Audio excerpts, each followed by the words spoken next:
I've never been a fan of Mortal Kombat. It's a game series that I've never gotten into, and because I never got into it, I just suck at it. Now you're probably wondering, if I'm not a fan of it, then why am I reviewing it? Well, if someone sends me a game, it goes to the top of my review queue. Because someone spent money on a game to send to me, I feel obligated to review it next. And my friend sent me a copy of the complete edition to review, because he loves Mortal Kombat.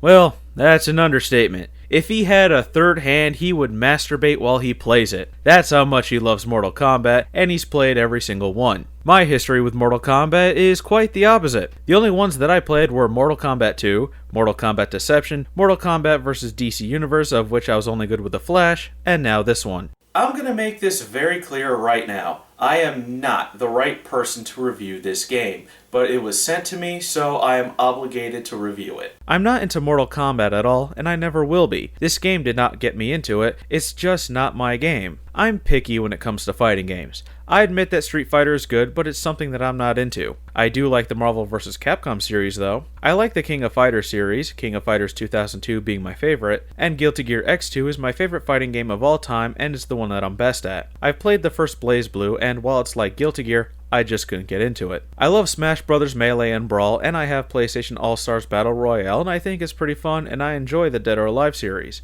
I'm not biased against fighting games, it just has to be the right one. I'm not gonna bash this game. I don't bash games unless they're bad, and this game is not bad, it's good. It's just not my thing. The game is visually impressive and the characters are very detailed. The music is good and the characters are voiced very well. The cutscenes are nice to watch and the controls are very well done. Although, I'm not a fan of holding a button to block. What's wrong with holding back to block? It's not bad, but as someone who played games like Guilty Gear and King of Fighters, it's something that you need to get used to. Another thing that I don't like, and this is not a strike against Mortal Kombat, but all fighting games are doing this, the lack of move lists in the instruction manual. It takes me longer to learn the game when I have to pause it constantly, look at a move list, and then go back to the game. Even in practice mode, I find it annoying. Call me old-fashioned, but I prefer my move lists on paper, because then I can study them on my off time when I'm not playing the game. But I don't think that any fighting game nowadays is going to include a move list in the instruction manual anymore, so complaining about it is only going to accomplish and wasting my breath. Again, this is not a strike against Mortal Kombat, but if you're just getting into a game series, it feels like you're getting punished if you don't have some sort of reference material handy. And I looked up move lists on the internet, and none of them help, because instead of using X, square, triangle, or circle, or A, B, X, Y, the people putting the move lists together use 1, 2, 3, or FP, BP, FK, BK. Why would you do that? That's not how the in-game move list has it, and that's not what it says on the controller.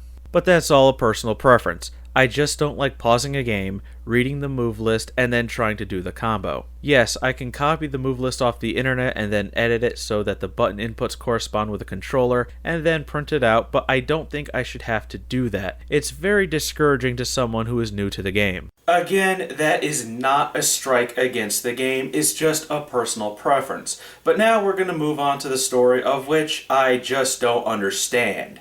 And I could never really understand the entire story of the series anyway. This Mortal Kombat starts off at the end of Armageddon. Raiden is about to be beaten by Shao Kahn, so he sends a vague message to his past self saying that he must win, but not saying who must win. This sets in motion an alternate timeline starting back at the first Mortal Kombat tournament, effectively rebooting the entire franchise. I just don't understand the entire premise of the series. Shao Kahn wants to conquer all the other realms and has Earthrealm on his list. So the Elder Gods make the Mortal Kombat tournament where every realm will fight in the tournament once every 10 generations, and whichever realm wins 10 times in a row can take over the losing realm. After Outworld loses the 10th Mortal Kombat, Shang Tsung comes up with an idea to make a second tournament that will just be one tournament and will replace the system of 10 and will merge the two worlds together if Outworld wins. Maybe I'm missing something because I thought that the Elder Gods made the rules, because what they're doing now sounds a lot like cheating. In the original Mortal Kombat 2, the tournament was a fake one, but in the reboot, it's real. So if there's supposed to be a Mortal Kombat tournament every generation, doesn't this break the rules the Elder Gods set in place, or do they just not care? What I wonder is that Shang Tsung brings this up to Shao Kahn, who says it's acceptable. These two don't make the rules, the Elder Gods do. There is a basic set of rules, but what is proposed breaks the first rule of the 10 tournaments the Elder Gods set in place. And in this reboot, the rules prevent the merging of two realms, but not the invasion of other realms. Then why bother having a Mortal Kombat tournament? In the third act of the game, Shao Kahn invades Earthrealm, which has the side effect of merging the two realms together, showing that he doesn't care what the Elder Gods think, and they don't even do anything to stop him anyway because he's merging them without a victory. Raiden then finds out that it's supposed to be Shao Kahn that wins, and even if he is supposed to win, he gets to merge the realms together anyway. I'm sorry, I just don't understand what's going on. There's gotta be something that I'm missing, and I know that I'm missing something. Like, the Elder Gods don't intervene until the very last second, but they could have stopped Shao Kahn and his cheating ways at any point in time during the story, but they don't. What am I missing here? They know that Shao Kahn is a threat not only to all the realms, but to them as well, and judging from the intro, that's why they decided to reboot the franchise because he was too powerful of a character. The entire Mortal Kombat series seems to have written themselves into a corner to the point where Shao Kahn would eventually succeed and had to reboot the series, so that wouldn't happen and ended up writing him out of the continuity. At least that's how it comes off. I could be wrong, and I probably am. I really don't understand the story, and I really can't critique it properly because I never followed the Mortal Kombat games.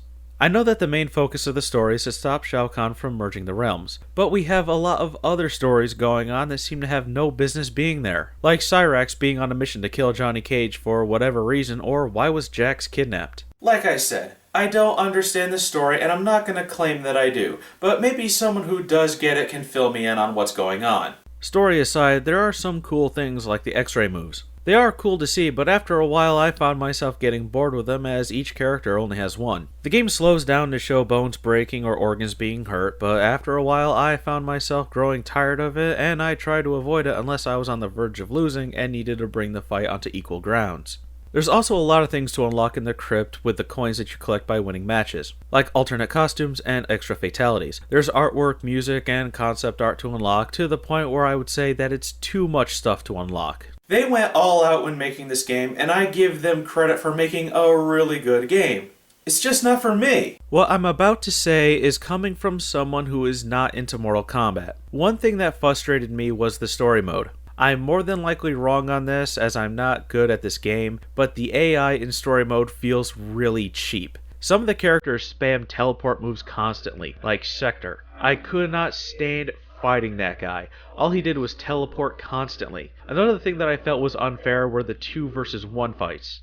I hated these 2-on-1 fights, because it's like having to defeat your opponent 4 times, while the opponent only has to defeat you twice, and your health bar only recharges after you win the second fight. Again, that's coming from someone who does not play Mortal Kombat.